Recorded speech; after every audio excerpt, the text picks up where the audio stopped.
नमस्कार दोस्तों, स्वागत करता हूं आपका आपके चैनल फायर इन इंडिया में।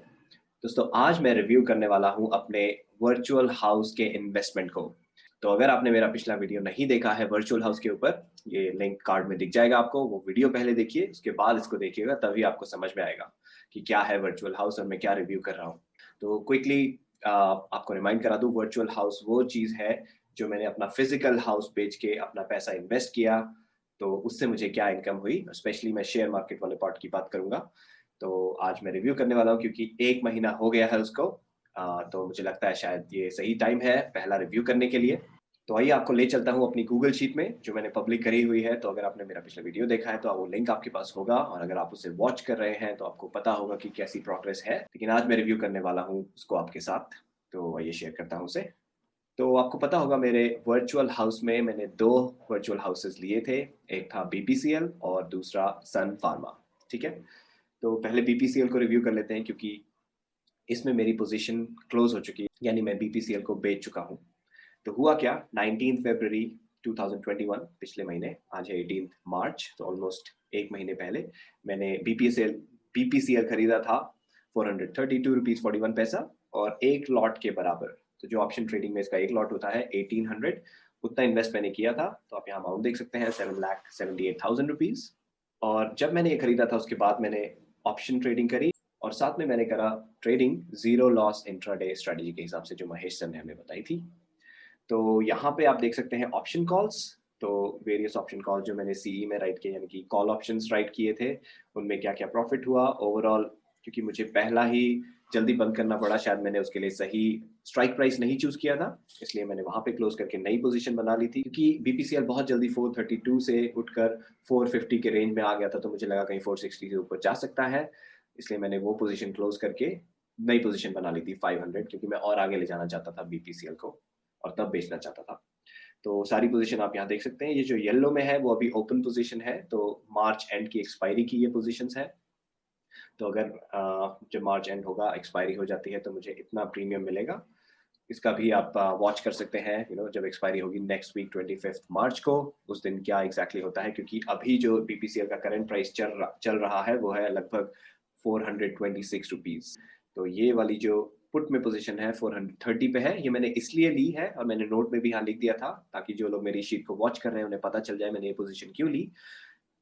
I wrote this call so that when it goes into ITM in the money, I will get one lot of BPCL at 430, which is lesser than my previous purchase price. ठीक है, तो आप previous purchase price देखें तो 432 rupees का था।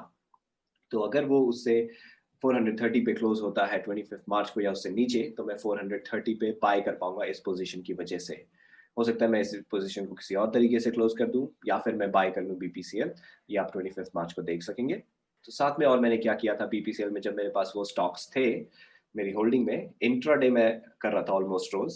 तो उसका प्रॉफिट आप यहाँ देख सकते हैं, मैंने उसका डेट मेंशन की है, ट्रेड जिस दिन किया, किस टाइम मैंने सेल किया, कब मैंने कितनी क्वांटिटी सेल करी, ऑफ कोर्स एक लॉट के बराबर। तो जीरो लॉस स्ट्रैटेजी का मतलब होता है आपके पास होल्डिंग में वो शेयर हैं, और जब वो प्रॉफिट में जा रखे हो, आप इस एक पर्टिकुलर प्राइस पे उसे सेल कर देते हैं। और अगर मार्केट थोड़ा नीचे आता है, यूजुअली मैं 1 रुपए 2 रुपए का टारगेट रखता था, उतना नीचे आता था तो मैं पोजीशन क्लोज कर देता था, यानी कि दोबारा बाय कर लेता था इंट्राडे में। इन केस जहां मैंने सेल किया उससे ऊपर चले जाता, काफी ऊपर चले जाता, तो मैं उसे बस कन्वर्ट कर देता इंट्राडे से डिलीवरी में, यानी कि जो मेरे स्टॉक्स होते वो मेरे डिलीवरी डीमैट से चले जाते, और मैं उतना प्रॉफिट बुक करके एग्जिट कर जाता बीपीसीएल। तो मुझे नहीं करना पड़ा, ज्यादातर दिन प्रॉफिट आता रहा, किसी किसी दिन नहीं आया, लेकिन क्योंकि ज्यादा लॉस नहीं हो रहा था। फॉर एग्जाम्पल आप 4 मार्च को देखेंगे, सेकंड वाला, तो यहाँ पे मुझे -1512, यानी कि इतना लॉस हुआ, क्योंकि मैंने पोजीशन नहीं क्लोज करना चाहता था, मैंने उतना लॉस बुक कर लिया, क्योंकि मैं ऑलरेडी प्रॉफिट में चल रहा था, तो ओवरऑल थोड़ा सा लॉस उठाना was not a big deal. और फिर 8 मार्च को एक और लॉस वाली इंट्राडे मैंने करी, लेकिन लॉस एग्जैक्टली लॉस नहीं है, क्योंकि ओवरऑल मेरा प्रॉफिट ही था, लेकिन उस पर्टिकुलर ट्रेड में मुझे लॉस हुआ था। लेकिन उसके बाद फिर 3 और ट्रांजैक्शन हुए जहां मुझे प्रॉफिट हुआ।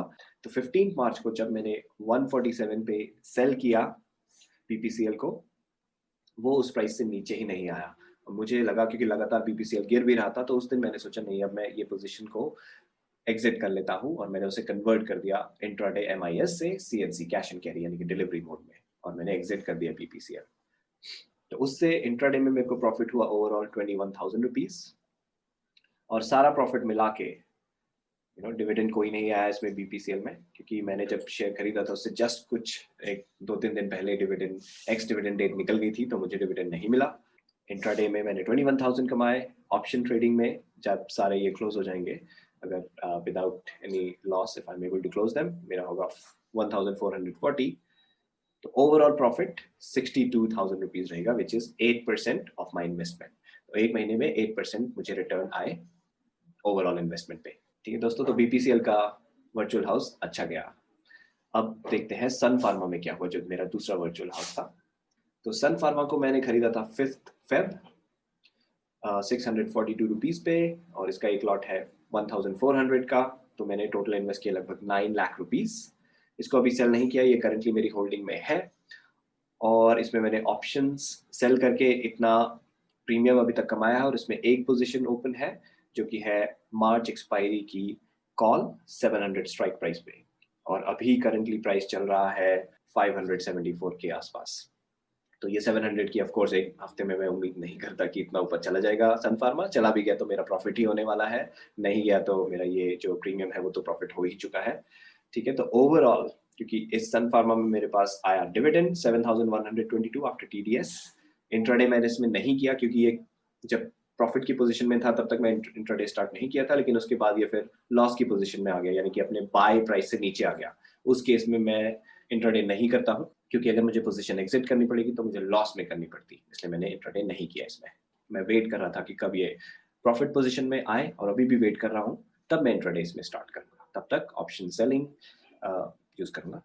ठीक है, तो ओवरऑल अभी इसमें आप देख सकते हैं नुकसान चल रहा है, लेकिन याद करिए मैंने जब वर्चुअल हाउस की बात करी थी, इसको आप कंपेयर कर रहे हैं एक घर की तरह, कि आपने घर खरीदा है, वहां पे आपको मंथली कुछ इनकम आनी चाहिए।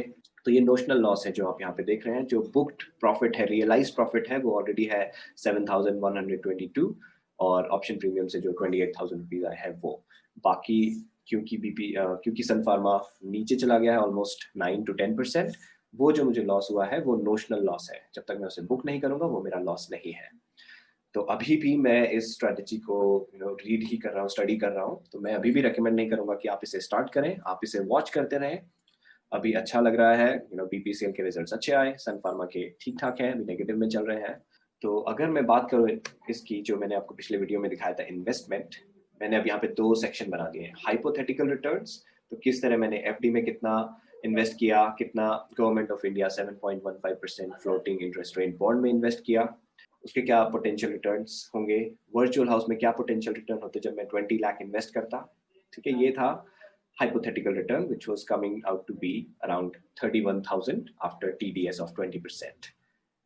एक्चुअल रिटर्न जो अभी मैंने एक महीने बाद मैंने रियलाइज कर लिए हैं, मतलब मैंने बुक कर लिए हैं जो प्रॉफिट, उसके बाद एफडी में सेम है क्योंकि उतना ही मैंने इन्वेस्ट किया है, जीओआई बॉन्ड में भी सेम है। लेकिन वर्चुअल हाउसेज में एक्चुअल इन्वेस्टमेंट जो मैंने सन फार्मा और बीपीसीएल में इन्वेस्ट करे थे, उन दोनों को ऐड करके यहाँ पे लिख दिया है, तो लगभग 17 लाख से थोड़ा कम। और इसमें अभी तक मैंने प्रॉफिट बुक कर लिया 97,000 रुपीज। ठीक है, और मुझे cash for margin overall 20 lakh मैंने रखे थे, तो बाकी जो बचे 3,22,000 वो मैंने कैश मार्जिन के लिए रखा हुआ है, क्योंकि जब मैं पोजीशंस लेता हूँ ऑप्शन ट्रेडिंग में तो उसके लिए कैश रिक्वायर्ड होता है, मार्जिन रिक्वायर्ड होते हैं। तो ये 3,22,000 उसमें यूज हो रहे हैं।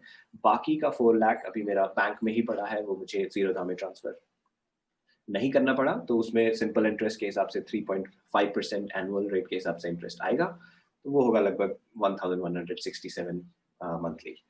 सो overall return after 20% TDS 86,000 rupees. So इसलिए मैं कह रहा हूँ ये अच्छा लग रहा है, लेकिन सन फार्मा में जो नेगेटिव वैल्यू हो रखी है उसको देखते हुए मैं इसे पूरी तरह से सेटिस्फाइड नहीं हूँ। और ऑफ कोर्स एक ही महीना बीता है, तो जैसा कि आप जानते हैं मैं हमेशा आपके साथ ऑनेस्ट इन्वेस्टमेंट के रिजल्ट शेयर करता हूँ। मैं कोई स्कीम्स नहीं बेचता हूँ, मैं कोई स्ट्रैटेजीज को ऐसे प्रमोट नहीं करता जैसे वो अल्टीमेट स्ट्रैटेजी है, गारंटीड प्रॉफिट नहीं। जो भी प्रॉफिट एक्चुअल में हुआ है, जो पोटेंशियल है, वो ही मैं बात करता हूँ।